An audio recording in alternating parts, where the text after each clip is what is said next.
చాలా ముఖ్యమైన విషయాలు చూడబోతున్నాం అండి. నిన్నటి అసైన్మెంట్ ఒకసారి మనం స్టడీ చేయాలి.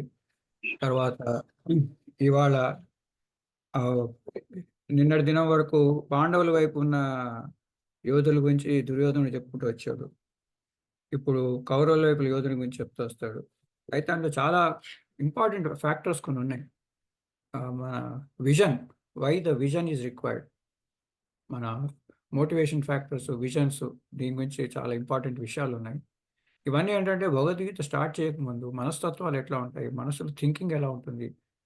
ఆ థింకింగ్ ప్రకారంగా మనం ఎలా యాక్షన్ చేస్తాం? ఆ యాక్షన్ వల్ల రియాక్షన్‌లు ఎలా ఉంటాయి ఎదుటివాడివి? ఇవన్నీ మనం తెలుసుకోవాల్సిన విషయాలు ఇవన్నీ. సో, స్టార్ట్ చేసే ముందు ఒక్కసారి దైవానుగ్రహం, గురువు అనుగ్రహం తీసుకొని ముందుకు వెళ్దాం. వాళ్ళది ఆశీర్వాదం మనకు చాలా ఇంపార్టెంట్ కాబట్టి. రామకృష్ణ గారు చదవండి. గురు బ్రహ్మా గురు విష్ణు గురుదేవో మహేశ్వర గురు సాక్షాత్ పరబ్రహ్మ తస్మై శ్రీ గురవే నమః. ఆచార్యం మాం విజానీయన్ ఆవ్యమన్యేత కర్హిచిత్ నమర్త్య బుద్ధ్యా సూయేత సర్వదేవమయో గురుః. అదే అదే రాధే రాధే. సో, ఆచార్యం మాం విజానీయాం నామన్యేత కర్హచి. ఆచార్యుడు అంటే గురువుకి, భగవంతుడికి ఇది శ్రీకృష్ణుడు అన్న మాటలు ఇది కూడా. గురువుకి, భగవంతుడికి ఆచార్యం మాం విజానీయం నావమన్యేత్ కర్చిత్. మేమిద్దరం వేరు అని అనుకోకు ఎప్పటికన్నా. నమర్త బుద్ధ్యా సూయేతు. నీ మర్త బుద్ధి అంటే మరణించే బుద్ధి అంటే మెటీరియల్ మైండ్. ఆ మెటీరియల్ మైండ్‌తో సూయేతు. సూయేతు అంటే తప్పులు వెతక్కు. తప్పులు చూడకు. ఆ గురువులో ఉన్న తప్పులు చూడకు. ఎందుకు? సర్వదేవమయో గురు. ఆ గురువు లోపల అందరూ దేవతలు ఉంటారు. ఇప్పుడు మనం గుహలోకెళ్ళామనుకోండి, చీకటి మయం అంటాం. చీకటి మయం. అంటే మొత్తం నిండి ఉందనమాట. ఆ గుహ అంతా చీకటి నిండి ఉంది.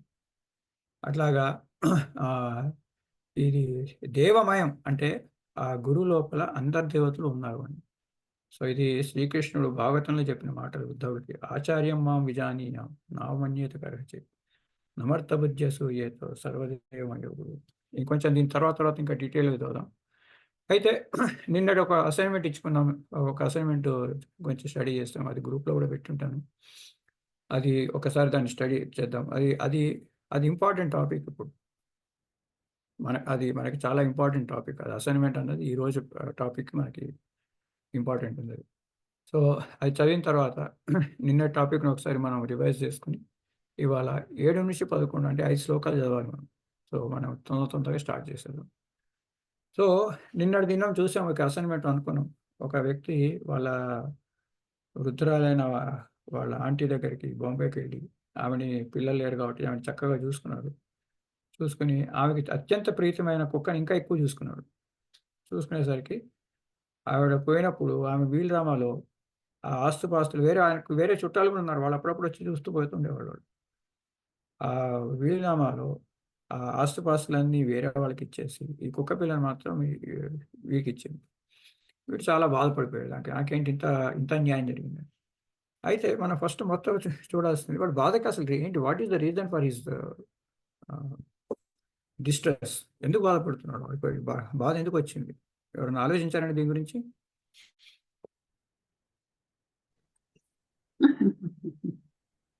ప్రేమలతది. ఇంకెవరైనా కొత్త వాళ్ళు చెప్తే చెప్పనివ్వండి. ఎవరు లేకపోతే సరే. ఇంకెవరైనా చెప్తారండి కొత్త వాళ్ళు? వసంతాది చెప్పండి మీరు. రాధే కృష్ణ. నాకనిపించింది ఒక ఎక్స్‌పెక్టేషన్‌తో చేశారేమో, దానికి తగ్గట్టు ఫలితం రాలేదు కాబట్టి బాధ కలిగింది. ఏదో ఆశించి చేయడం వల్ల మనకి డిసప్పాయింట్‌మెంట్ వచ్చే ఆ! అవకాశం ఉంది అని నాకనిపించింది. చాలా దగ్గరగా చెప్పారండి. ఇంకెవరికైనా వేరే వ్యూ ఉందా అండి? అది ఇంకెవరైనా చెప్తారా? శ్రీలక్ష్మి దీది. అతనికున్న డిజైర్ అండి. కోరికను అటాచ్‌మెంట్ వల్ల, ఎక్స్‌పెక్టేషన్ వల్ల అండి. చాలా 99% కరెక్ట్. ఇంకొంచెం ఉంది. ప్రేమలత దీది మీరేమైనా చెప్తారండి? భగవంతుడు ఎప్పుడైనా మన ఇంటెన్షన్‌ని చూస్తాడండి. అతని ఇంటెన్షన్ బా బాగలేదు కాబట్టి తన కోరిక నెరవేరలేదు కాబట్టి కోపం వచ్చింది. కానీ ఇంటెన్షన్ భగవంతుడు ఎప్పుడైనా మన ఇంటెన్షన్‌నే చూస్తాడు. పెద్ద పెద్ద రిచువల్స్ చేయకపోయినా పత్రం, పుష్పం ఇచ్చినా ఆ భావాన్ని గ్రహిస్తాడు కాబట్టి ఆయన ఇంటెన్షన్ బాగుంటుంటే గిన ఇలాంటి పరిస్థితి వచ్చేది కాదు. ఇంటెన్షన్ అనేది రాంగ్. Very good.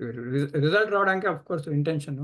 అసలు వీడి బాధకి ఎందుకు ఎందుకు వచ్చింది అంటే ఒక వ్యక్తి ఏదైనా పని చేస్తున్నప్పుడు ఆ ఇల్లు వస్తుంది, ఆవిడకి ఆ ఇల్లు రాసిస్తుంది, ఆ ఇల్లు ఇవ్వడం వల్ల, ఆస్తి ఇవ్వడం వల్ల నాకు ఆనందం వస్తుంది.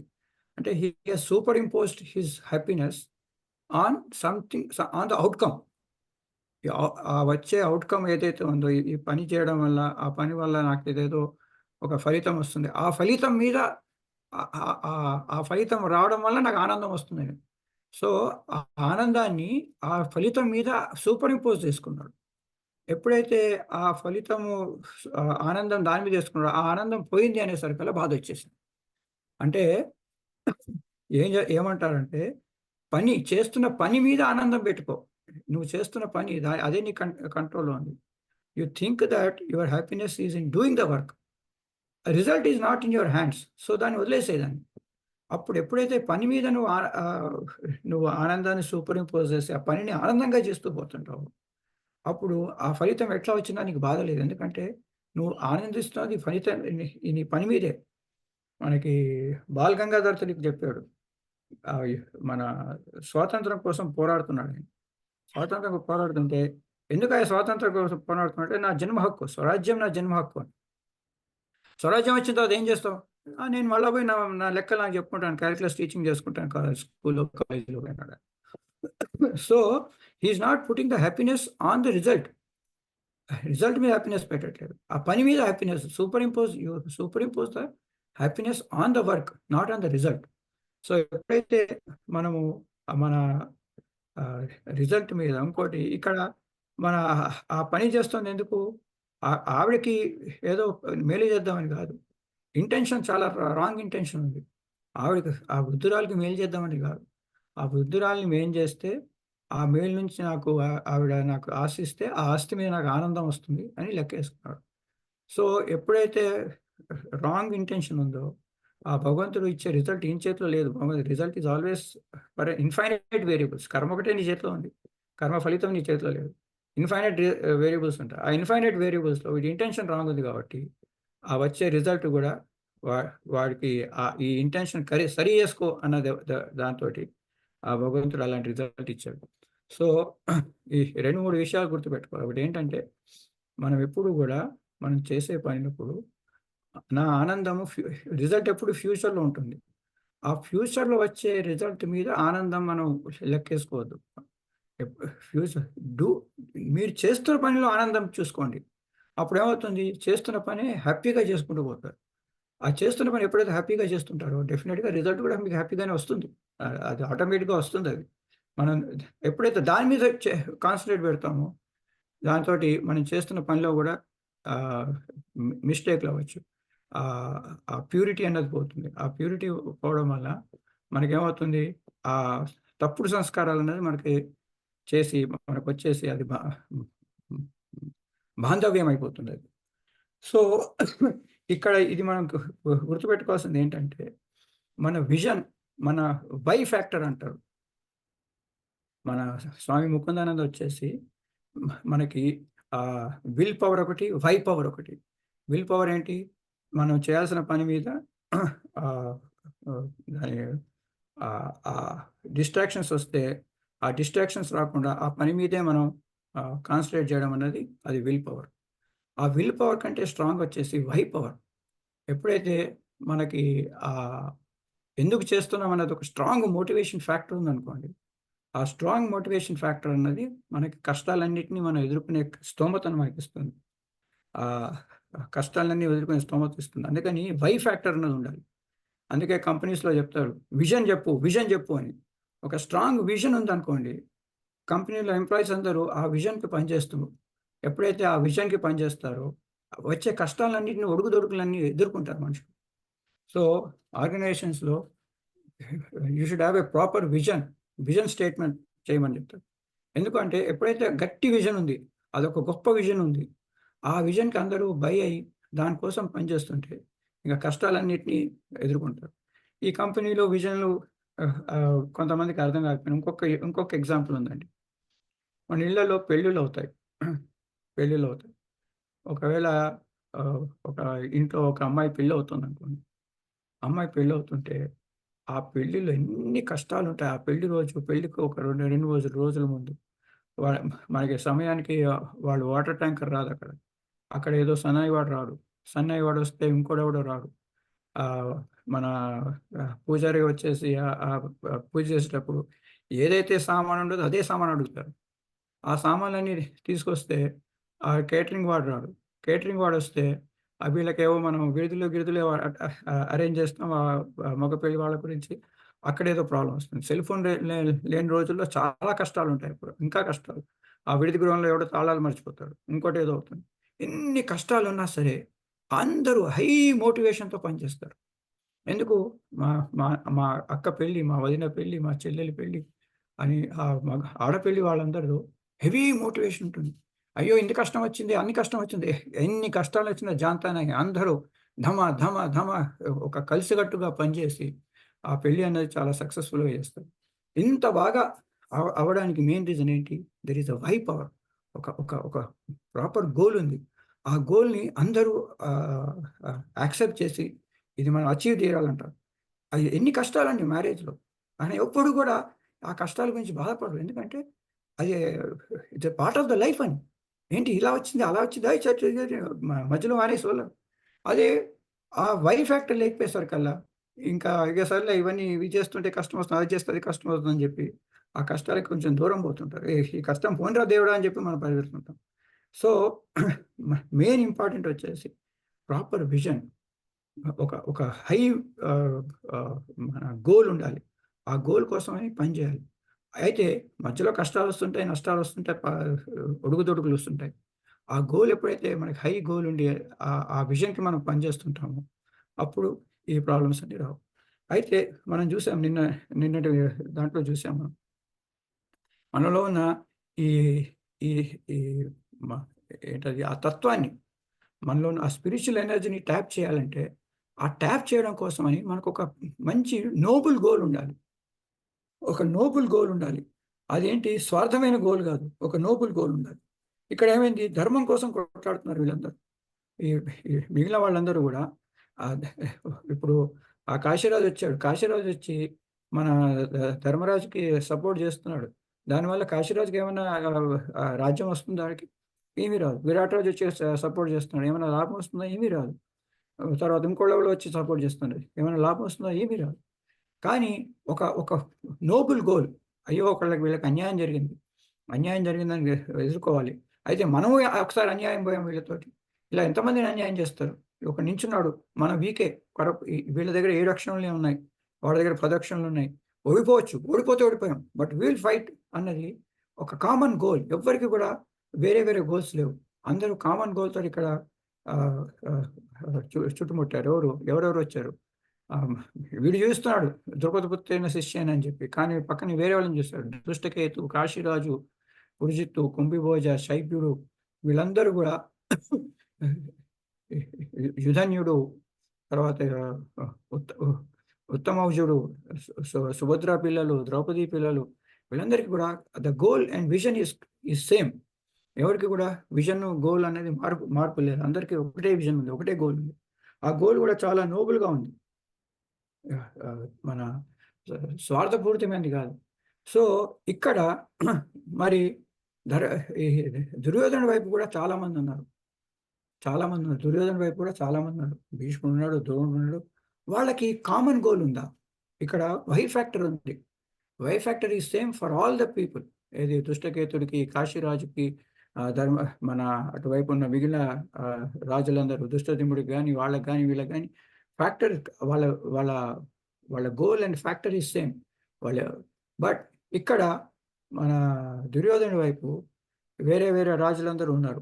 వీళ్ళకి కూడా ఇటువైపు కూడా కొంతమంది రాజులున్నారు.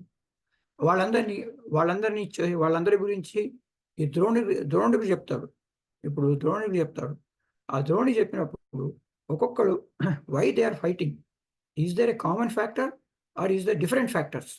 అది మనం ఒకసారి దీంట్లో చూద్దాం. అది మనం వీళ్ళందరికీ చూస్తుంటే విరాట్ రాజు కానీ, ద్రుపదుడు కానీ, దృష్టకేతుడు కానీ, ఈ కాశీరాజు కానీ, శకితానుడు కానీ, వీళ్ళందరికీ కూడా వాళ్ళ వాళ్ళ గోలు, వాళ్ళ motivation is a single motivation. ఈయనకో మోటివేషన్, వీడికో మోటివేషన్, వీడికో మోటివేషన్ అట్లా లేదు. అందరూ ఒకటే మోటివేషన్లో ఉన్నారు. కోర్స్ అందరూ యుద్ధానికి వచ్చారు, అక్కడ కూడా యుద్ధానికి వచ్చారు. బట్ వాళ్ళ వైఫ్ ఫ్యాక్టర్ అనేది సేమ్ ఉంది ఇక్కడ. అయితే ఇప్పుడు దుర్యోధన వైపు వీళ్ళందరినీ చూపించి ఇప్పుడు దుర్యోధనుడు వచ్చేసి వాళ్ళ వైపు వాళ్ళని చెప్పబోతున్నాడు. అదొక్కసారి మనం అవి చూద్దాం. ఇవాళ 5 శ్లోకాలు కాబట్టి తొందరగా స్టార్ట్ చేసుకుందాం. ఎవరైనా చదువుతారండి ఇవాళ? శ్రీలక్ష్మి దీక్షిత్ చదవండి. ఓం శ్రీ పరమాత్మనే నమః. అధ ప్రథమోऽధ్యాయః అర్జున విషాద యోగః.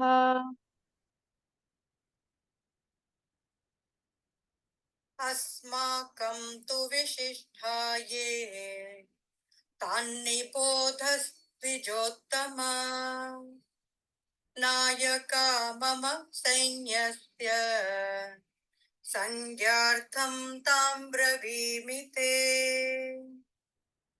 अस्माकं तु विशिष्टाये तान्निबोधस्त्विजोत्तमा नायका मम सैन्यस्य संज्ञार्थं तां ब्रवीमि ते. శ్రీలక్ష్మి దేవి. అస్మాకం తు అంటే జనరల్గా ఆన్ ద అదర్ హ్యాండ్ అని. అప్పుడు అక్కడ వైపు అందరి గురించి చెప్పాడు కదా, ఆన్ ద అదర్ హ్యాండ్. అస్మాకం మన ఆన్ ద అదర్ హ్యాండ్ మన విశిష్టాయే తాన్ నిబోధ. మన దగ్గర ఉన్న విశేషమైన వాళ్ళు ఎవరెవరు ఉన్నారో, ఏ అంటే ఎవరెవరు ఉన్నారో, తాన్ వారిని, నిబోధ వాళ్ళ గురించి తెలుసుకోవడము. అస్మాకం తు ఆన్ ద అదర్ హ్యాండ్ మనకి విశేషంగా ఉన్న వాళ్ళు ఎవరెవరు ఉన్నారో వాళ్ళ గురించి తెలుసుకో, నిబోధ తెలుసుకో అని ఒక మాట అన్నాడు. ద్విజోత్తమ అని. ద్విజోత్తమ అంటే బ్రాహ్మణుడా అని. ఒక సైన్యంలో, ఒక యుద్ధ భూమిలో అక్కడ యోధులాగా నిలిచిన వాడిని ఏ పంతులు చూడు వాళ్ళందరూ ఏమెవరు ఉన్నారో అని అన్నారు అనుకోండి, అది కొంచెం కించపరిచినట్టుగా అవుతుంది. అది చాలా కించపరచబడు. దీని గురించి చాలా వ్యాఖ్యానాలు రాశారు చాలామంది గొప్ప వాళ్ళు. సో ద్విజోత్తమ అని అన్నాడు, కానీ అదేంటంటే ఆ సందర్భంలో ఆ ప్లేస్లో ఏమైనా పంతులు చూడు ఎవరెవరు ఉన్నారో మన వైపు అని అన్నట్టుగా ఉంటుంది అనమాట. సో ఇప్పుడు మన మోడీ ఉన్నాడు అనుకోండి, అక్కడ ఏదో యుద్ధం జరుగుతోంది మన చైనా వాళ్ళ దగ్గర, మన ఇండియన్ ఆర్మీ అక్కడ ఉంది. ఆ ఆర్మీలో ఎవరో ఒకడు బ్రాహ్మణ్ ఉన్నాడు అనుకోండి, ఏమయ్యా పంతులు ఎట్లా నడుస్తుంది అక్కడ అని అన్నాడు అనుకోండి, అది ఒకటి.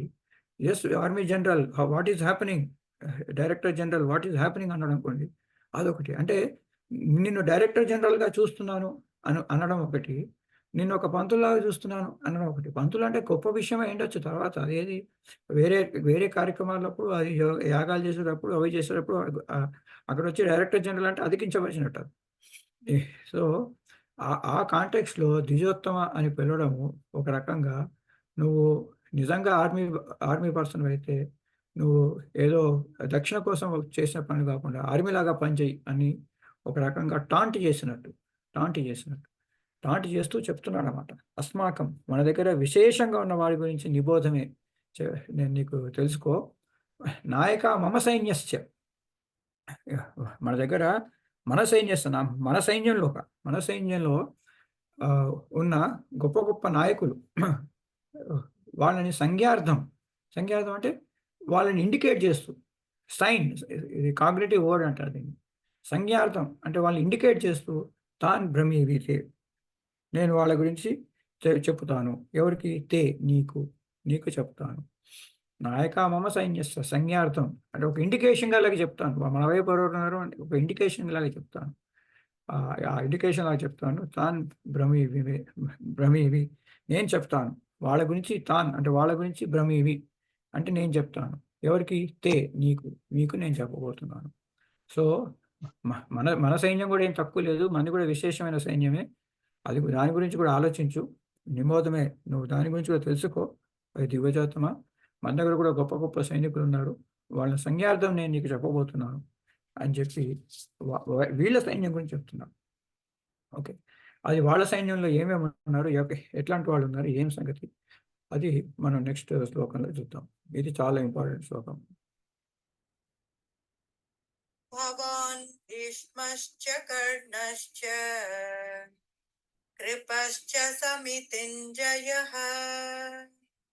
అశ్వత్థామా వికర్ణశ్చ సోమదత్తిస్తథైవ చ. భవాన్ భీష్మశ్చ కర్ణశ్చ కృపశ్చ సమితింజయః అశ్వత్థామా వికర్ణశ్చ సోమదత్తిస్తథైవ చ. ఇక్కడ వాళ్ళ వైపు అర్జునుడి వైపు, వాళ్ళ పాండవుల వైపు సైన్యాన్ని చూసినప్పుడు ఎవరెవరిని చూస్తే ఆయనకి కోపం వస్తుందో, ఎవరినోని చూస్తే ఆయన మైండ్ పాడవుతుందో వాళ్ళని చూపిస్తాడు. అక్కడ తీసుకొచ్చేసి ఆ సైన్యంలో ధర్మరాజు ఉంటాడు. ధర్మరాజు అంటే చాలా గౌరవం మన ద్రోణుడికి, ఆయనని చూపించాడు. అక్కడ అర్జునుడు ఉంటాడు, అర్జునుని చూపించాడు.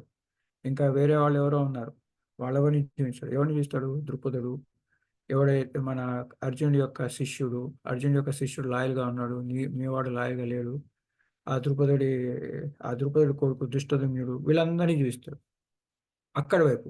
ఇక్కడికి వచ్చేసరికల్లా అంటే మ్యానిపులేటివ్ మైండ్ ఎట్లా ఉంటుందో చూడండి. మ్యానిపులేటివ్ మైండ్ వచ్చేసి he knows what is doing. ఇక్కడికి వచ్చేసరికల్లా అందరూ గొప్ప గొప్ప వాళ్ళ గురించి చెప్తుంటాడు అక్కడ. ఎవరు?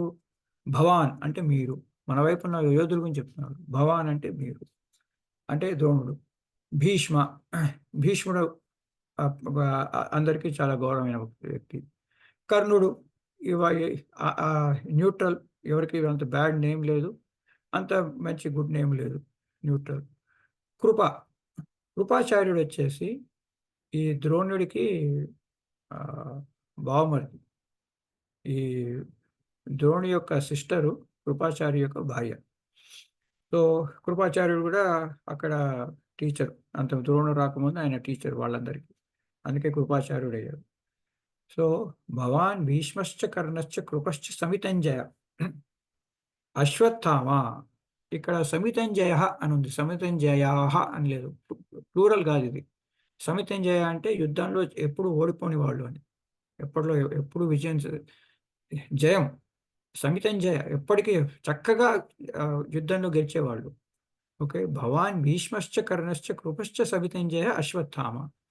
అయితే ఈ సమితంజయ ఒకటే విశేషణం, అంటే సింగులర్లో ఉంది, బహువచనంలో లేదు, ఏకవచనంలో ఉంది. ఈ సమితంజయ కృపాచార్యుడికి పెట్టాడా, అశ్వత్థామకు పెట్టాడా? ఇప్పుడు భవాన్ భీష్మశ్చ కర్ణశ్చ కృపశ్చ సమితంజయ. సమితంజయ అంటే కృపాచారి యుద్ధంలో ఓడిపోయిన వాడా? భవాన్ భీష్మశ్చ కర్ణశ్చ కృపశ్చ సమితంజయ అశ్వత్థామ. ఎప్పుడు ఓడిపోయిన అశ్వత్థామ. ఇక్కడ వాళ్ళ ఇప్పుడు ఏమైంది, చాలామంది దీని మీద డిస్కషన్లు అయినాయి, చాలా కామెంటరీస్ ఉన్నాయి. ఎప్పుడైనా కానీ వాళ్ళ కొడుకుని మెచ్చుకున్నారనుకోండి, తండ్రికి చెప్పనించి అయిపోతుంది.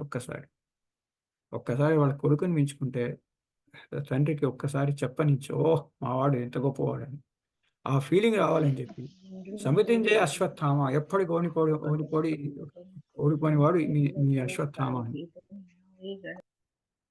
సో భవాన్ భీష్మశ్చ కర్ణశ్చ కృపశ్చ సమితింజయ అశ్వత్థామ, వీళ్ళందరి గురించి చెప్తున్నాడు. వీళ్ళందరి మీద కృపాచార్యుడు ఆయన చుట్టము, అశ్వత్థామ ఈయన కొడుకే.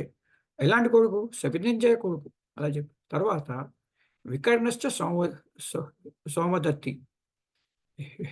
వికర్ణుడు ఏంటంటే ఆ కౌరవుల్లో మన ద్రౌపదీదేవిని మన అవమాన పాలు చేస్తున్నప్పుడు రిజిస్ట్ చేసింది వీడు ఒక్కడే, వికర్ణుడు ఒక్కడే. 101 మంది పిల్లల్లో మన ఈ ధృతరాష్ట్రకున్న పిల్లల్లో ఒక కొడుకు మాత్రం ఇది అన్యాయము, ఈ జూదం తప్పు, ఇలాగా ద్రౌపదిని ఇట్లా ఈడ్చుకురావడం తప్పు, అలా వివస్త్రం చేయడం తప్పు అని అన్నిటికీ ఎదుర్కొంది వికర్ణ. వాడు వచ్చేసి దుశ్శాసనుని జూయించలేదు, శకునిని జూయించలేదు, ఎవరిని జూయించలేదు. ఎవరిని చూస్తున్నాడు? మన దగ్గర చూడు ఎవరెవరు ఉన్నారు. భీష్ముడు, కర్ణుడు, కృపాచార్యుడు, అశ్వత్థామ, సమితింజయ అశ్వత్థామ, వికర్ణ. వికర్ణ అంటే ఆ 101 పాండవుల్లో, 101 కౌరవుల్లో ఒక మంచివాడు వాడొకడే. వాణ్ణి చూస్తున్నాడు. వీళ్ళందరూ ఉన్నారు. ఇంకా సోమదత్తి. సోమదత్తి అంటే సోమదత్తుడి యొక్క కొడుకు అని. వాడి పేరు భురిశ్రవుడు. ఆ భురిశ్రవుడు ఏంటంటే ఆ భురిశ్రవుడు కొడుకుని ఈ ద్రుపదుడి కూతురికి ఇచ్చి పెళ్లి చేస్తారు. సారీ, భూరిశ్రవుడి కూతురిని ద్రుపదుడికి వన్ ఆఫ్ ద సన్, దుశ్శధముడు కాక ఇంకా కొంతమంది పిల్లలు ఉన్నారు. ఆ వన్ ఆఫ్ ద సన్కి ఇచ్చి పెళ్లి చేస్తారు. ఎవరు?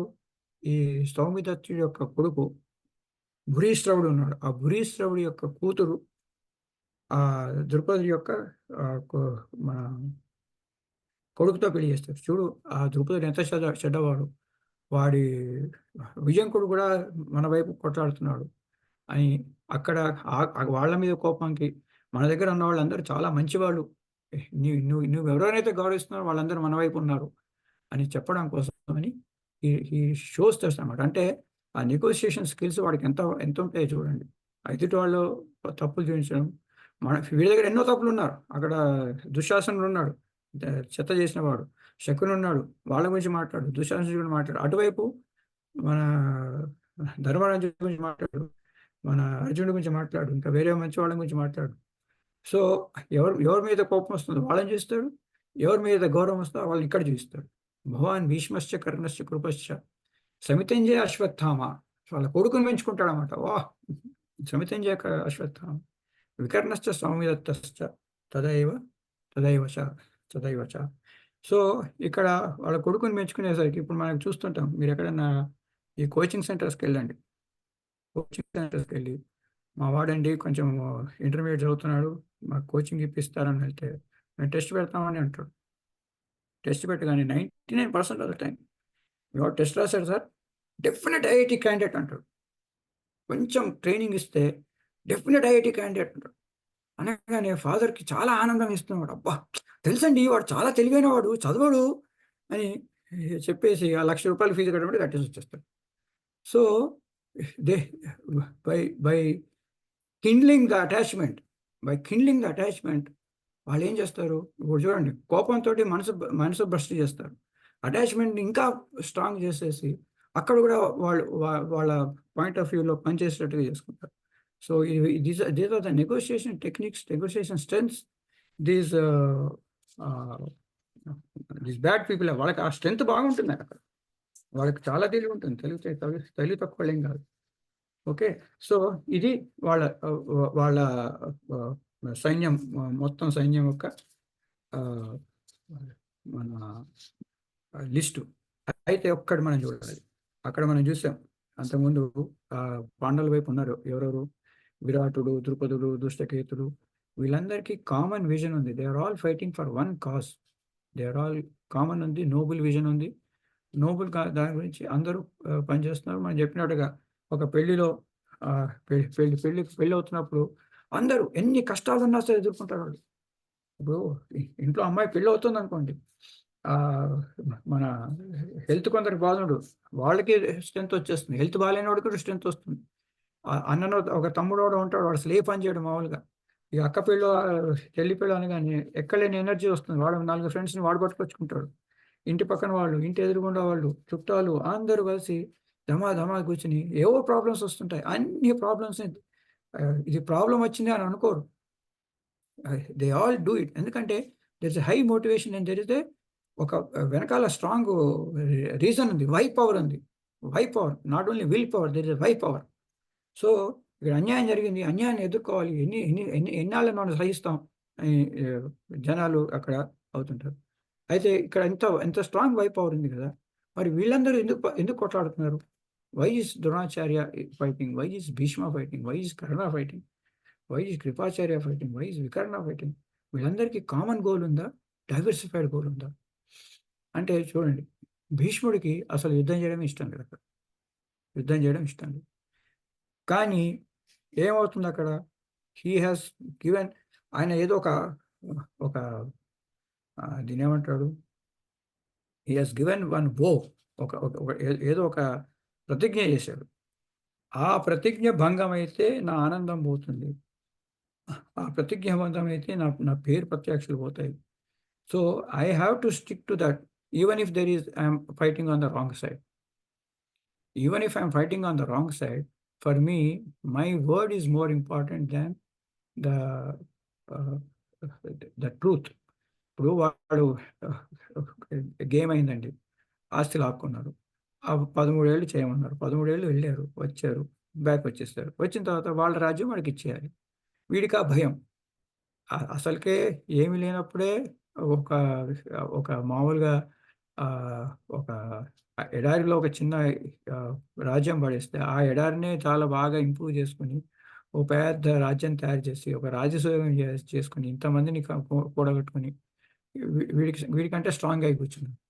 ఇప్పుడు 13 ఏళ్ళు బయట పంపించాడు. ఇక ఏదో ఒకటి కాన్ఫిడెంట్గా ఉన్నాడు. 12 ఏళ్లలో వాళ్ళు చితికిపోతారు, ఇంకా అజ్ఞాతవాసంలో వాళ్ళు ఎలాగో దొరుకుతారు అని అనుకున్నాడు. కానీ అవ్వలేదు. 13 ఏళ్ల తర్వాత వచ్చేసాడు. వచ్చిన తర్వాత ఇప్పుడు రాజ్యం ఇచ్చాడు అనుకోండి, ఏముంది? రాజ్యం వేయగానే వాడి లోపల భయం. ఇంత నేను అవమానం చేసిన వాడిని ఎప్పుడో కూర్చుని నన్ను వెంటబడి మళ్ళీ నా మీద యుద్ధం చేసి నన్ను చంపేస్తారు. రాజ్యం ఇచ్చానా అయిపోతుంది. ఇప్పుడు వీక్గా ఉన్నారు, వాళ్ళ దగ్గర ఎవడు లేడు.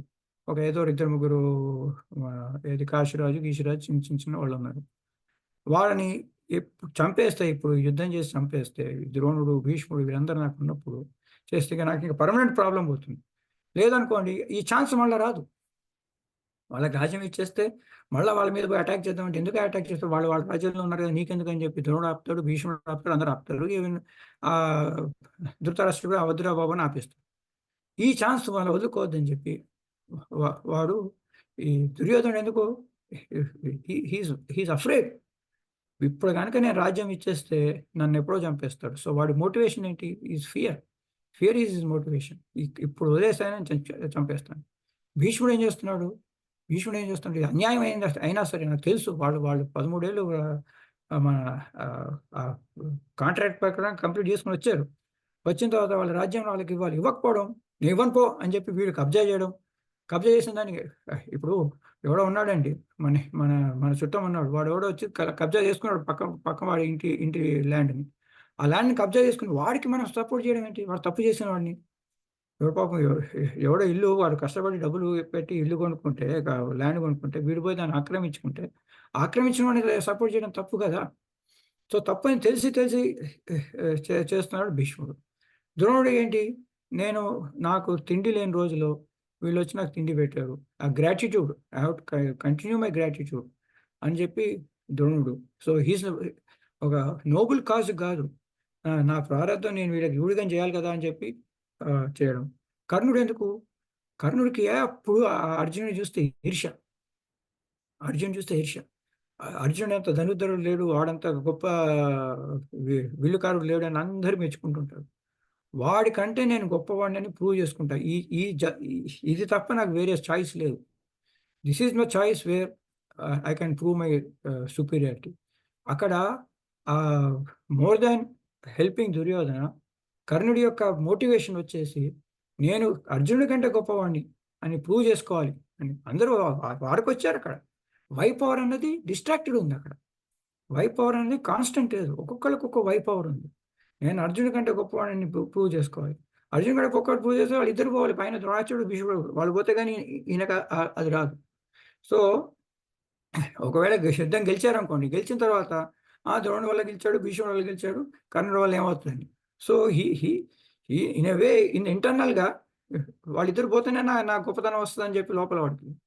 అట్లా కృపాచార్యుడు కూడా అంతే, ఉన్నాను కాబట్టి చేస్తున్నాను, ఐఎమ్ దేర్, ఐఎమ్ డూయింగ్. అలాగా భూరిశ్రవుడికి ఏంటి? మన దేవకి, వీళ్ళ తండ్రి ఆ దేవకిని పెళ్లి చేసుకుందాం అనుకుంటాడు. దేవిని పెళ్లి చేసుకుందామంటే అక్కడ ఏదో యుద్ధంలో ఓడగొట్టి పంపించేస్తాడు వసుదేవుడు వాడు. అక్కడి రివెంజ్ తీసుకుందామని చెప్పి వీడు. So the motivation is completely different. ఒక్కడికి ఒక కాన్స్టెంట్ మోటివేషన్ లేదు. ఏది సొంత రివెంజ్ కోసం అని వీడొచ్చాడు. ఇప్పుడు సొంత రివెంజ్ అంటే ఇంతకంటే ఛాన్స్ రాదు. స్ట్రాంగ్ పీపుల్ ఉన్నారు, స్ట్రాంగ్ మనుషులు ఉన్నారు. ఆ వసుదేవుని మనం ఎప్పుడు ఓడగొట్టలేకపోయాము. ఇప్పుడు ఛాన్స్ వచ్చిందని వీడు.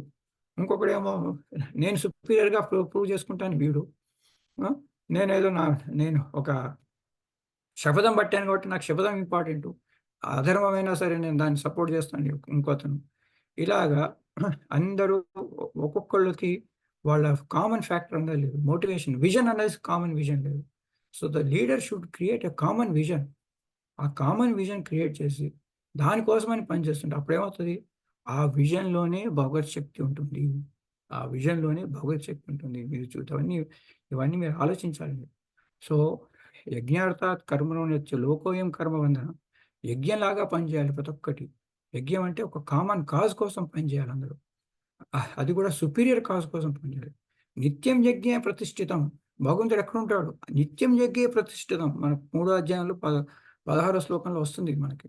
నిత్యం యజ్ఞే ప్రతిష్ఠితం. ఆ యజ్ఞంలోనే నేను కూర్చుని ఉంటాను అని చెప్పాడు. యజ్ఞం అంటే అందరూ కలిసి ఒక హయ్యర్ కాజ్ కోసం ఎప్పుడైతే పనిచేస్తారో దాంట్లో నేను కూర్చుని ఉంటాను. ఆ కూర్చుని అందరికీ పవర్ ఇస్తాను. ఒకటి కాదు, అందరికీ పవర్ ఇస్తాను.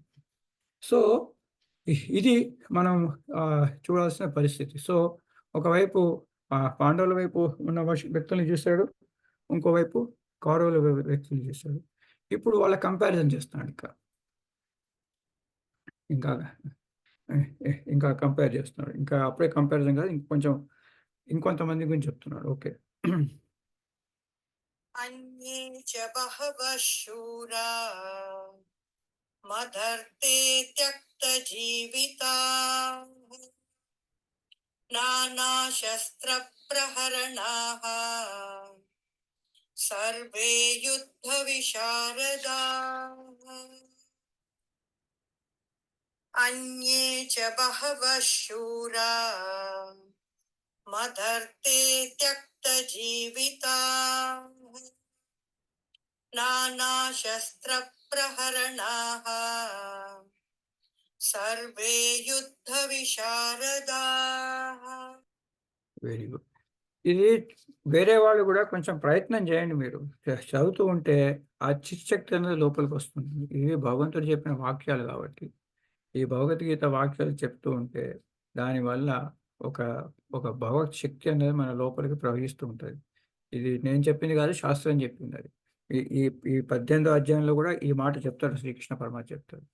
సో మీరు నెగ్లెక్ట్ చేయకండి. ఒకళ్ళు ఇద్దరు ఒక్కటైనా సరే కొత్తగా అందరూ మీరు పార్టిసిపేట్ చేస్తుంటే ఆనందంగా ఉంటుంది. విన్న వాళ్ళకి మంచిదే, అనే వాళ్ళకి మంచిదే. అందరూ పార్టిసిపేట్ చేస్తే కొంచెం బాగుంటుందండి. ఓకే. అన్యేచ బహ శూరాహ. వీళ్ళే కాకుండా అన్యే వేరే వాళ్ళు చాలామంది. ఎంతమంది? బహవహ చాలామంది. వేరే వాళ్ళు చాలామంది. వాళ్ళందరూ ఎవరు? శూరాహ. ఇదంతా ప్లూరల్లో ఉంది. చాలామంది గొప్ప శూరులు. అన్యే వేరే వాళ్ళందరూ ఎవరు? ఇందాక చెప్పాడు కర్ణుడు, వికర్ణుడు, సోమదత్తుడు, వీళ్ళందరూ కాక వేరే అన్యేచ బహవ శూరాహ మదర్దే త్యక్త జీవితాః. నా గురించి మదర్దే మత్ అర్థే నా కొరకు, మన కొరకు, నా కొరకు. ఇది మత్ అన్నది ఏకవచనం. సో నా కొరకు, ఇక్కడ వచ్చేది నా కొరకు. త్యక్త జీవితాః. వాళ్ళ జీవితాన్ని బలిదానం చేయడానికి కోసం వచ్చేసారు. త్యక్త వదులుకోవడానికి వచ్చేసారు. ఏంటి వదులుకోవడానికి? జీవితాన్ని వదులుకోవడానికి వచ్చేసారు. ఎలా వచ్చారు? నానా శస్త్ర ప్రహరణాః. రకరకాల శస్త్రాలు చేతిలో ధరించి వచ్చారు. ఎవరు? అందరూ. సర్వే. వీళ్ళందరూ ఎవరు? సర్వే యుద్ధ విశారదాః. యుద్ధంలో చాలా నైపుణ్యం ఉన్న చాలామంది శూరులు. మదర్దే తొక్క జీవితాః. ఇప్పుడు ఏమైంది? ఆ రాజసూయ యాగం చేసి చాలామంది రాజ్యాలకి మన కంట్రోల్ చేయలేదు. వాళ్ళందరూ అబైడ్ అయి కూర్చున్నారు. దేనికి? మన ఈ ఇంద్రప్రస్థానికి. ఆ రాజ్యం మొత్తం కబ్జా చేసుకున్నాడు వీళ్ళు. ప్లస్ వీళ్ళ కింద కొంతమంది సామంతులు ఉంటారు. ఆ రాజులు, ఈ రాజులు అందరినీ దగ్గర పెట్టుకున్నారు. ఆ రాజులందరూ, వాళ్ళందరూ పేర్లు చెప్పలేదు. వాళ్ళందరూ ఎందుకు వచ్చారు వీళ్ళు అక్కడికి? ఇప్పుడు చైనా వెనకాల పాకిస్తాన్ వెళ్తాడు. ఎందుకు? చైనా గెలిస్తే నాకు ఏదో కొంత ఇస్తారు. చైనా గెలిస్తే నాకు ఏదో కొంత ఇస్తాడు. సో వీళ్ళకి again they have got their own self interest. ఒక సెల్ఫ్ ఇంట్రెస్ట్ ఉంది అక్కడ. వాళ్ళ వై ఫ్యాక్టర్ వచ్చి కామన్ ఫై ఫ్యాక్టర్ లేదు. They have got self interest. ఎందుకు? ఇది పెద్ద సైన్యం, వీడు అందులో భీష్ముడు ఉన్నాడు, ద్రోణుడు ఉన్నాడు, వాళ్ళు ఇంతవరకు ఒక్కసారి కూడా యుద్ధం ఓడిపోలేదు. ప్లస్ ఇక్కడ 7 అక్షరాల సైన్యం ఉంది, ఇక్కడ 11 అక్షరాల సైన్యం ఉంది. సింపుల్ మ్యాథ్ అయితే చాలా స్ట్రైట్ ఫార్వర్డ్ ఉంది. ఇంత సింపుల్ దాన్ని ఇస్తే యుద్ధం స్టార్ట్ కాకముందే యుద్ధం అయిపోయింది. యుద్ధం స్టార్ట్ కాకుండా యుద్ధం అయిపోయింది. ఆ ధృతరాష్ట్రుడు కూడా ఇక యుద్ధం అయిపోయింది, ఇక ఎప్పుడో మనకు నెమ్మదిగా పేరు వస్తుంది, అర్జునుడు పోయాడు, భీముడు పోయాడు, వాడు పోయాడు, వీడు పోయాడు, మనం మెల్లగా వస్తుంది, అప్పుడు ఏదో కాస్త ఏడుద్దామని. అసలు యుద్ధం గురించి కూడా కనుక్కోలేదు ధృతరాష్ట్రుడు. ఎవ్రీబడి వాజ్ కాన్ఫిడెంట్, అందరూ కాన్ఫిడెంట్గా ఉన్నారు. ఎప్పుడైతే భీష్ముడు పడిపాడని తెలిసిందో, అరే ఏమైంది అని అప్పుడు దిగాడు. సో వీళ్ళు నానా ఈ శూర రాజులందరూ కూడా వాళ్ళెవరు కూడా డౌట్ కూడా రాలేదు ఓడిపోతారేమో అని. Common sense. ఇప్పుడు మన అమెరికా మీద దీన్ని ఏమంటారు, శ్రీలంక యుద్ధం ప్రకటించినట్టు. అమెరికా మీద శ్రీలంక వచ్చేసి నేను యుద్ధం ప్రకటిస్తున్నాను అని, అది ఏదో ఒక పక్క నుంచి మాల్డీవ్స్ చిన్న దేశము, ఇంకో పక్క నుంచి ఇంకోటి ఏదో చిన్న దేశం, వాళ్ళందరూ సపోర్ట్ చేసినట్టుగా. అది ఇట్స్ ఎ ఫోర్గ్రౌండ్ కన్క్లూజన్, ఎలాగో ఓడిపోతారని. సో అట్లాగా అన్యేచ బాహాశూర మతర్తే త్వక్తజీవిత నానాశస్త్ర ప్రహరణ సర్వేయుత విషయాలు. వీళ్ళందరూ గొప్ప యుద్ధంలో చాలా నైపుణ్యం ఉన్నవాళ్ళు. వాళ్ళందరూ వచ్చి మన వైపు ఉన్నారు చూడు అని చెప్పి ఇప్పుడు వాళ్ళ కంపారిజన్ చేస్తున్నారు. వాళ్ళ సైన్యానికి వీళ్ళ సైన్యానికి కంపారిజన్ చేస్తున్నారు. అపర్యాప్తం తదస్మాకం బలం భీష్మాభిరక్షితం పర్యాప్తం త్విదమేతేషాం బలం భీమాభిరక్షితం. అపర్యాప్తం తదస్మాకం బలం భీష్మాభిరక్షితం పర్యాప్తం త్విదమేతేషాం బలం భీమాభిరక్షితం. Very good. పిల్లలు చూద్దామండి, తర్వాత నెక్స్ట్ శ్లోకం చూద్దాం మనం. అపర్యాప్తం తదస్మాకం, అస్మాకం మనది మన అపర్యాప్తం అంటే అపరిమితమైనది, మనది చాలా అపరిమితమైనది. ఏది అంటే మన బలగం తత్, అది మన బలగం అన్నది అస్మాకం, మన బలం అన్నది అపర్యాప్తం, మన బలం అపర్యాప్తం. ఎందుకు? భీష్మ అభిరక్షితం, భీష్ముడి వల్ల రక్షించబడుతుంది. అది భీష్ముడి వల్ల రక్షించబడుతోంది. మన బలం అన్నది అపర్యాప్తం, అపరిమితమైన బలం ఉంది మనకి. పర్యాప్తం తు ఆన్ ద అదర్ హ్యాండ్, అంటే ఆన్ ద అదర్ హ్యాండ్, పర్యాప్తం తు ఇదమేతాషాం బలం అభిరక్షితం భీమాభిరక్షితం, భీముడితో రక్షించబడుతుంది. వాడికి మళ్ళీ అదే కనబడతాడు, వాడికి వైరం ఎప్పుడు భీముడే. అటువైపు చూస్తే ఇన్వాలంటరీగా, అంటే మన సంస్కారం ఏది ఉందో, మనం ఏదైతే థింక్ చేస్తుంటామో ఆ థింక్ చేస్తున్న థాటే మనకు బయటకు వస్తుంది. ఎప్పుడు ఆ భీముడిని చూస్తే వీడికి ఈర్ష్య, అర్జునుడిని చూస్తే వాడికి ఈర్ష్య. సో ఆ భీముడు రక్షించట్లేదు, అక్కడ ఎవరు రక్షిస్తున్నాడు? దుష్టదమ్ముడు ఈజ్ ద సైనాధిపతి. మన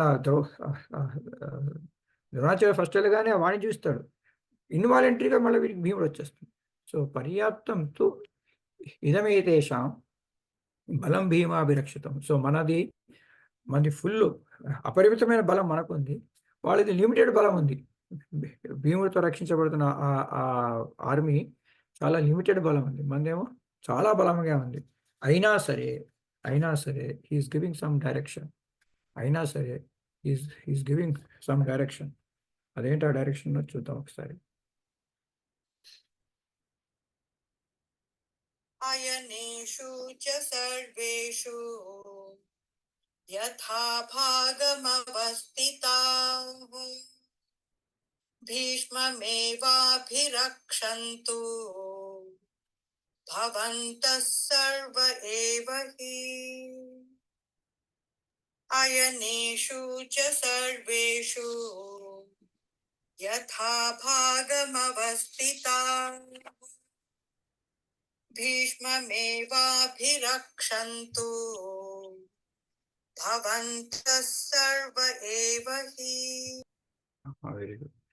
అయనేషు అంటే స్ట్రాటజిక్ పాయింట్స్లో ఉండి, ఇంపార్టెంట్ పాయింట్స్, స్ట్రాటజిక్ పాయింట్స్లో ఉండి ఎవరు? సర్వేషు, అయనేషు సర్వేషు, మీరందరూ కూడా ఒక ఆ యుద్ధ రంగంలో, యుద్ధ భూమిలో అయనేషు అంటే స్ట్రాటజిక్ పాయింట్స్, ఇంపార్టెంట్ పాయింట్స్ దగ్గర ఉండి యథాభాగం అవస్థితాః, ఎక్కడెక్కడ ఉండాలో వారి వారి స్థానాల్లో ఉండి యథాభాగం. మీరు అందరూ ఒక్కొక్క లొకేషన్కి వెళ్ళండి. స్ట్రాటజిక్ లొకేషన్లో ఉండాలి. అందరూ ఒక చోట ఉండకండి, ఒక్కొక్కరు ఒక్కొక్క లొకేషన్లో ఉండి మీరందరూ సర్వేషు, ఒక్కళ్ళు కాదు సర్వేషు, యథాభాగం వాళ్ళ వాళ్ళ స్థానంలో అవస్థిత అక్కడే ఉండి ఏం చేయాలి? భీష్మమేవ అభిరక్షంతు, భీష్మ పితామహాన్ని రక్షించండి, రక్షించండి. భవంత సర్వే వహి, మీరందరూ కలిసి మీరు స్ట్రాటజిక్ లొకేషన్స్లో ఉండి ఇంపార్టెంట్ యుద్ధ భూమిలో ఒక ఇంపార్టెంట్ చోట్ల నించుని వారి వారి స్థానాల్లో ఉండి, మళ్ళీ ఇక్కడ రాకండి, వారి వారి స్థానాల్లో ఉండి అవస్థిత ఉండి భీష్మ ఏవ రక్షంతు, భీష్ముని ఒక రక్షణ కవచంలాగా ఉండండి. భవంత ఉండండి, సర్వే ఏవ, మీరందరూ కూడా ఆ భీష్ముని రక్షించి ఉండండి అని చెప్పి శ్రీకృష్ణ పరమాత్మ మన దుర్యోధనుడు వీళ్ళందరికీ చెప్పారు. సో ఇది వాడికి ఏంటి? లోపల భయం ఉంది. వీళ్ళందరిది కర్ణుడికి ఒక మనస్తత్వం ఉంది, ద్రోణుడికి ఒక మనస్తత్వం ఉంది, కృపాచార్యకి ఒక మనస్తత్వం ఉంది. కామన్ గోల్ లేదు, ఒక విజన్ లేదు. అందరూ వచ్చారు, యుద్ధంకి వచ్చారు, పని చేస్తున్నారు, పని చేయడం అని కాదు, కాకపోతే సింగిల్ పాయింటెడ్గా లేరు. అయితే ఇలాగా ఈ మన దుర్యోధనుడు ఇలా చెప్తే భీష్ముడు ఎలా రియాక్ట్ అయ్యాడు, ద్రోణుడు ఎలా రియాక్ట్ అయ్యాడు, మిగిలిన వాళ్ళందరూ ఎలా రియాక్ట్ అయ్యారు అన్నది, వాళ్ళ రియాక్షన్ ఎట్లా ఉంది అన్నది మనం రేపు చూద్దాం. సో ఇప్పుడు వీడి అదే సిచ్యువేషన్లో వీడు చూస్తున్నాడు. అక్కడ చూసి లోపల కొంచెం భయం వచ్చేసి అక్కడ చూడు వాళ్ళందరూ ఉన్నారు, ఒకడికేమో కోపం తెప్పియాలని చెప్పి ఆ ద్రోణుడి దగ్గరికి వెళ్ళి ఆ ద్రోణుడిని కోపం తెప్పియాలని చెప్పి ఆ ద్రోణుడి వాడి దగ్గర అందరు వాళ్ళ వైపు ఉన్న వాళ్ళందరూ ఈ ద్రోణుడికి అయితే ఎవరైతే వైర్లో వాళ్ళకి చూపించాడు. ఇక్కడ వైపు వచ్చేసరికల్లా దుశ్శాసనుడు చూపించాడు, శకునిని చూపించాడు, వేరే వాళ్ళని కూడా చూపించాడు. ఎవరిని చూపిస్తాడు? ఎవరినైతే ఇక్కడ అటాచ్మెంట్ వస్తుందో వాళ్ళని చూపిస్తాడు. కృపాచార్యుడు చుట్టం, అశ్వత్థామ చాలా ప్రేమ, భీష్ముడు గౌరవం, వీళ్ళందరినీ చూపించి వికర్ణుడు ఉన్న గౌరవంలో మంచివాడు వాడు ఒకడే, వాడిని చూస్తాడు తీసుకోవాలి. దుశ్శాసనుడు చూపించి so he's acting on the psychology of Drona. వీడి ఇట్లా యాక్ట్ చేస్తుంటే వాళ్ళు ఎలా రియాక్ట్ అయ్యారు? They are all learned people. వాళ్ళు ఎలా రియాక్ట్ అయ్యారు? భీష్ముడు ఎలా రియాక్ట్ అయ్యాడు? మిగిలిన వాళ్ళు ఎలా రియాక్ట్ అయ్యారు? ఇవన్నీ మనం రేపు చూడాల్సిన సంగతులు. So people will try to manipulate, but how do we react to that manipulation అనేది కూడా మనం చూడాలి. అటువైపు తర్వాత చూద్దాం అర్జునుడు ఎలా రియాక్ట్ అయ్యాడు, అర్జునుడు రియాక్ట్ అవుతుంటే కృష్ణుడు ఎలా రియాక్ట్ అయ్యాడు, ఇవి కూడా మనం తర్వాత విషయాలు ఇవన్నీ మనం రేపు చూద్దాం. అయితే మనం ఒక చిన్న అసైన్మెంట్ చేద్దామంట, ఒక 5 minutes టైం పడుతుంది, ఒక 2 నిమిషాలు టైం పడుతుంది. అసైన్మెంట్ ఏం లేదండి, ఒక కాలేజీలో ప్రొఫెసర్ ఉన్నాడు, క్లాస్లో అందరు విద్యార్థులు ఉన్నారు, 25 మంది 20 మంది విద్యార్థులు, 40 మంది విద్యార్థులు ఉన్నారు. అది ఏం చేశాడంటే ఈ 3 రోజులు సెలవు అయ్యా అని చెప్పాడు అందరికీ, క్లాసులు ఏం లేవు, ఈ 3 రోజులు సెలవు అన్నాడు అని చెప్పేసి ఆ విద్యార్థులందరినీ తీసుకుని ఆ ప్రొఫెసర్ ఫస్ట్ డే వచ్చేసి ఒక మిఠాయి షాప్కి తీసుకెళ్ళాడు, స్వీట్ షాప్కి తీసుకొని వచ్చి ఇవాళ మీరు ఏది కావాలంటే తినండి, డబ్బులన్నీ నావే, ఇట్స్ ఆన్ మీ, అమెరికాలో అంటారు ఇట్స్ ఆన్ మీ. సో డబ్బులన్నీ నేనే కట్టుకుంటా, మీరు ఏది కావాలంటే తినండి, ఎంత కావాలంటే అంత తినండి, మన బిల్లు మాత్రం నేను పే చేస్తా అని చెప్పేసి పిల్లల్ని అందరినీ తీసుకెళ్ళి ఆ స్వీట్ షాప్లో కూర్చోబెట్టి ఒక్కొక్కరు ఒక్కొక్క స్వీట్ తిన్నాడు. కొంతమంది రసగుల్లాలు, కొంతమంది గులాబ్ జాములు, కొన్ని ఇది కొన్ని అది, ఆ ఇష్టం వచ్చిన అన్నీ తినేస్తారు, హ్యాపీగా ఉన్నారు. వాళ్ళందరూ బ్యాక్ వచ్చారు. ఎలా ఉందాయా మీకంటే చాలా హ్యాపీగా ఉంది సార్, చక్కటి స్వీట్లు అన్నీ తిన్నాం, మంచి మంచి షాప్కి తీసుకెళ్ళారు అంటారు. తర్వాత ఆ రోజు అయిపోయింది. నెక్స్ట్ డే చలో అందరం సినిమాకి వెళ్దామని చెప్పి సినిమాకి తీసుకెళ్ళారు. అందరినీ సినిమా తీసుకెళ్ళాడు. సినిమా చూడండి అన్నాడు. అందరూ సినిమా చూశారు. మంచి సినిమా అది. సో విద్యార్థులందరూ చాలా సంతోషం వేసింది సార్. ఇవాళ క్లాసులన్నీ ఎగ్గొట్టేసి సినిమా తీసుకెళ్ళారు, మేము చూసాము, మంచి సినిమా తీసుకెళ్ళారు, మేమంతా ఎంజాయ్ చేస్తా ఉన్నాం. ఆ సినిమా కూడా అయిపోయింది. థర్డ్ డే వచ్చేసి ఒక అనాథశరణాలయం తీసుకెళ్ళాడు. ఒక అనాథశరణాలయం తీసుకెళ్ళి అక్కడ ఉన్న వీళ్ళ పిల్లలందరూ ఉన్నారే వాళ్ళందరికీ స్వీట్లు, బట్టలు అవన్నీ పంచండి, అన్ని డబ్బులు నావే కానీ మీరు పంచండి అని అనగానే పుస్తకాలు, స్వీట్లు, బట్టలు అన్నీ తీసుకెళ్ళి అనాథశరణాలయంలో అందరికీ పిల్లలు పంచారు. వీళ్ళకి వాడికి అందరూ పంచి చక్కగా వాళ్ళతో కాసేపు స్పెండ్ చేస్తారు. ఇవాళ చూడ చాలా ఆనందంగా ఉంది సార్. వీళ్ళందరితో చేసాము, వాళ్ళందరిని చూస్తే మాకు చాలా హ్యాపీగా ఉంది. అది అయిపోయింది. అయిపోయిన తర్వాత మళ్ళీ క్లాసులు స్టార్ట్ అయిపోయి అన్నీ అయిపోయాయి. 3 నెలలు అయిపోయింది. 3 నెలలు అయిపోయింది. 3 నెలల తర్వాత మనం అంతకుముందు 3 రోజులు సెలవు తీసుకుని వెళ్ళాం కదా, మనం స్వీట్ షాప్కి వెళ్ళాం కదా. ఆ స్వీట్ షాప్లో ఏమేమి స్వీట్లు తిన్నారో గుర్తుందా అని అడిగారు. ఎలా ఉంది ఆ స్వీట్ అని. ఏదో తిన్నాం సార్ గుర్తులేదు, స్వీట్ ఎలా ఉంది, అసలు స్వీట్ టేస్ట్ కూడా మర్చిపోయామండి. అచ్చా, మనం సినిమాకి వెళ్ళాం కదా, ఆ సినిమా ఎలా ఉందయ్యా? ఆ సినిమా సార్ కొన్ని సీన్లు గుర్తున్నాయి, కొన్ని సీన్లు గుర్తులేవు సార్. అది సినిమా ఏదో ఉంది కానీ ఏమేమి పాటలు ఉన్నాయా, నాకేం గుర్తులేదు సార్. బయటకు వచ్చినప్పుడు పాటలు పాడుకుంటూ వచ్చారు కదా సినిమా పాటలు, ఉంది సార్. ఇప్పుడైతే మాకు పాటలు ఏం గుర్తులేవు. అచ్చా, అయితే మనం అనాథ శరణాలయానికి వెళ్ళాం కదా, ఆ అనాథాశ్రయం ఎలా ఉందంటే, అక్కడే సార్, అబ్బా పిల్లాడు ఉన్నారు సార్, అక్కడ అన్ని స్వీట్లు ఇచ్చాను సార్. ఒక పిల్లాడైతే వాడికి కావాల్సిన డ్రెస్ ఇవ్వలేదని ఇంకో డ్రెస్ ఇచ్చారని చెప్పి వాడు చాలా దూరపోయి పక్కన కూర్చున్నాడు సార్. వాడిని బతిమలాడి వాడిని పిలిపించాము, పుస్తకాలు ఇచ్చాము. నాకు పెన్సిల్ ఇవ్వలేదని ఇంకో పిల్లాడు వచ్చాడు, వాడికి పెన్సిల్ ఇచ్చాము, బట్టలు ఇచ్చాము, అది చేసాం. అందరికీ అన్నీ గుర్తున్నాయి. అనాథాశ్రయంలో ఇచ్చిన వాళ్ళు అన్నీ గుర్తున్నాయి. మన వీళ్ళు ఎంజాయ్ చేసిన సినిమా గుర్తులేదు, తిన్న ఫుడ్ గుర్తులేదు, అనాథాశ్రయంలో వీళ్ళకి వచ్చింది లేదు, వేరే వాళ్ళకి ఇచ్చుకుంటూ పోయారు. అవేమో మొత్తం అందరికీ 3 నెలల తర్వాత కూడా అన్నీ గుర్తున్నాయి. After 3 months everybody remembered the happiness they got in the orphanage. అలా ఎందుకయింది? What is the reason? ఈ స్వీట్ ఎందుకు గుర్తులేదు? ఎంజాయ్ చేసిన స్వీట్ ఎందుకు గుర్తులేదు? ఎంజాయ్ చేసిన సినిమా ఎందుకు గుర్తులేదు? వేరే వాళ్ళకి ఏదో సపోర్ట్ చేస్తే వాళ్ళకి ఆ ఎంజాయ్మెంట్ ఎందుకు గుర్తుంది? ఆ అనుభవం అనేది ఎందుకు గుర్తుండిపోయింది? ఇది చాలా ఇంపార్టెంట్ థింగ్, మనం గుర్తుపెట్టుకోవాల్సిన విషయం. ఇది అర్థమవుతే మనం ఎలా పనిచేయాలి, ఎందుకు పనిచేయాలి, వై ఫ్యాక్టర్ అనేది మనకు క్లారిటీ వస్తుంది. Why factor will give a clarity for us. సో మనం చెప్పాం అక్కడ వై ఫ్యాక్టర్ ఉంది, చాలా బాగా ఉంది. వై అంటే WHY, వై XY కాదు, WHY. విల్ పవర్ లాగా వై పవర్. ఎందుకు చేస్తున్నాం పని, మనం చేస్తున్న పనికి మూల కారణం ఏంటి, వాట్ ఈస్ ద మోటివేషన్ అన్నది ఉండదు. సో ఇక్కడ ఈ ఆనందం ఎందుకు వచ్చింది, ఇక్కడ 3 నెలల తర్వాత కూడా ఆనందం ఎందుకు, అనుభవం ఎందుకు గుర్తుంది, మిగిలిన అనుభవాలు ఎందుకు గుర్తులేదు? ఇది కాస్త మీరు ఆలోచించండి, దీన్ని మననే చేయండి, థింక్ చేయండి. రేపు దీనివల్ల మనం ఒకసారి అధ్యయనం చేద్దాం.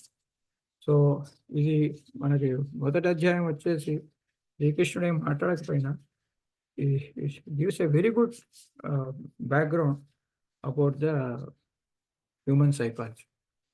సో మీరు దీన్ని కొంచెం ఆలోచించి రేపు మళ్ళీ దీని గురించి స్టడీ చేద్దామండి. రేపు మళ్ళీ కలుగుతాం. రాధే రాధే. రాధే రాధే గురుజీ. రాధే రాధే. రాధే రాధే. ఏదో క్వశ్చన్ అడుగుతున్నారు, అదే అదే ఎవరో క్వశ్చన్ అడిగారు. గురువు గారు. జై కృష్ణ. రాధే రాధే. రాధే రాధే గురుగారు. రాధే రాధే. నిన్నటి చెప్పారండి మీరు, నేను స్టార్టింగ్ వినలేదు. అది ఎందుకు ముంబైలో ఒక ఆమె బోల్డ్ అంత ఆస్తి ఉంటుంది, ఆ కుక్కర్ని ఇచ్చిస్తే ఆయనకి అది దాని ఏదో సరిగ్గా వినలేదు. దాని ఆన్సర్ ఏంటి చెప్పారు అంటే ఆ ఏంటంటే నాకేంటి వస్తుందని ఆశించి ఏదైనా చేసామంటే దానివల్ల ఆ ఫలితం మనకి కష్టానికి కారణం అవుతుంది. అందుకని వేరే వాళ్ళందరికీ ఆస్తులు ఇచ్చేసి ఆయన కుక్కకి ఇచ్చారని ఆ మేనల్లుడికి సంతోషం అనిపించలేదు. ఆనందం అనేది ఎప్పుడు మనం ఏ కర్మ చేస్తుండే ప్రజెంట్ టైంలోనే మనకి ఉండాలి ఆనందం. బదులుగా ఆశించామంటే అది మనకి దుఃఖానికి కారణం అవుతుంది. అదండి, అదే కదా. సో మనకి 2 విషయాలండి. ఒకటేమో ఇంటెన్షన్ చాలా కరెక్ట్, ప్యూర్గా ఉండాలి. ఆ వై ఫ్యాక్టర్ అనేది ప్యూర్గా ఉండాలి. మనం ఎందుకు చేస్తున్నాము అంటే వాళ్ళకి హెల్ప్ చేయడానికి చేస్తున్నాం, అంతేగాని నాకేదో ఆశించి చేయడం అన్నది కరెక్ట్ కాదు. అది ఇంటెన్షన్. సో ఇంటెన్షన్ కరెక్ట్గా ఉండదు. సెకండ్ థింగ్ వచ్చేసి నా ఆనందం అన్నది ఆ ఫ్యూచర్ వచ్చే రిజల్ట్ మీద మనం సూపర్ ఇంపోజ్ చేస్తాం. ఇది అదేదో వస్తుంది, ఆ వచ్చిన తర్వాత నాకు ఆనందం వస్తుంది అని ఎప్పుడైతే మనం ఫ్యూచర్ మీద ఇంపోజ్ చేస్తామో అది మనకు దుఃఖం అవుతుంది. ఈ సంస్పర్శజాభోగా దుఃఖయో ఏవైతే ఆద్యంతవంత కొంత నతీశ్రమతే పుర. ఎప్పుడైతే మనం ప్రాపంచిక విషయాల మీద ఆనందం మనం సూపర్ ఇంపోజ్ చేస్తామో ఆ ఆనందమే మనకి దుఃఖం చేస్తుంది. అదే మనకు దుఃఖాన్ని ఇస్తుంది. సో ప్రాపంచిక విషయాల మీద మన ఆనందాన్ని సూపర్ ఇంపోజ్ చేసినప్పుడు అది మనకు దుఃఖానికి చేస్తుంది. అయితే ప్రాపంచిక విషయాల్లో ఆనందం పెట్టకుండా మరి ఎలాగా అంటే ప్రాపంచిక విషయాల్లో కాదు, యజ్ఞం చేస్తున్న కర్మలోనే నేను కూర్చుని ఉంటాను అని శ్రీకృష్ణ పరమాత్మ అన్నాడు. ఆ కర్మని యజ్ఞార్థాలు చేస్తే యజ్ఞార్థాలు కర్మను ఎత్తే లోకోయం కర్మ వంద అంటే చేసే కర్మనే మీరు ఒక ప్యూర్ ఇంటెన్షన్తో చేస్తే ఆ కర్మలోనే నేను కూర్చుని ఉంటాను అని చెప్పి శ్రీకృష్ణ పరమాత్మ చెప్తున్నాడు. సో ఆ కర్మ మీద మనం ఆనందం సూపర్ ఇంపోజ్ చేస్తే అది చేస్తున్న కర్మనే హ్యాపీగా చేస్తాం. దాంతో ఏమవుతుంది, డెఫినెట్గా మంచి రిజల్ట్ వస్తుంది. వద్దనుకున్నా మీరు దాని మీద మీరు అటాచ్మెంట్ పెట్టుకోలేదు, అది కావాలని అనుకోవట్లేదు, అయినా సరే మీకు మంచి రిజల్టే వస్తుంది. సో ఎలాంటి రిజల్ట్ వచ్చినా మీరు ఆనందంగా ఉంటారు, ఎందుకంటే మీరు సూపర్ ఇంపోజ్ చేసేది మీ ఆనందాన్ని అంటే ఆ మనకి పని మీద. ఏదో ప్రాపంచిక విషయాలు ఏదో వస్తే మనకి ఆనందం అనుకుంటే అది ఆనందం కాదు. ఆనందం అంటే ప్రతి క్షణం మనం చేసిన కర్మ చేస్తుండేటప్పుడే మనం నిష్కామమై చేయాలి ఏ కర్మైనా. ఆ కర్మ మీదే సూపర్ ఇంపోజ్ చేయండి ఆనందాన్ని, అప్పుడు ఇంకా మీకు ప్రాబ్లం ఉండదు ఇంకా. So you love the work, not the result of the work. Result అదే ఫాలో. థ్యాంక్స్ అండి. ఓకే అండి. ఓకే. అది ఎప్పుడైతే మనం చేస్తున్న పనినే మనం if you start loving that, then మీకు ఆ పని మీద చాలా బాగా చేస్తారు. డెఫినెట్గా మీకు రిజల్ట్ బాగా వస్తుంది, వద్దనుకున్నా వస్తుంది. అవును. ఇవన్నీ మనం మూడో అధ్యాయంలో చాలా డీటెయిల్గా చేద్దాం. ఇవన్నీ ప్రతి ఒక్క విషయం మనం చెప్తాం. చర్చిద్దామండి మళ్ళీ రేపు కలుద్దాం. రాధే రాధే. రాధే రాధే. రాధే రాధే. రాధే రాధే సార్. రాధే రాధే సార్. రాధే.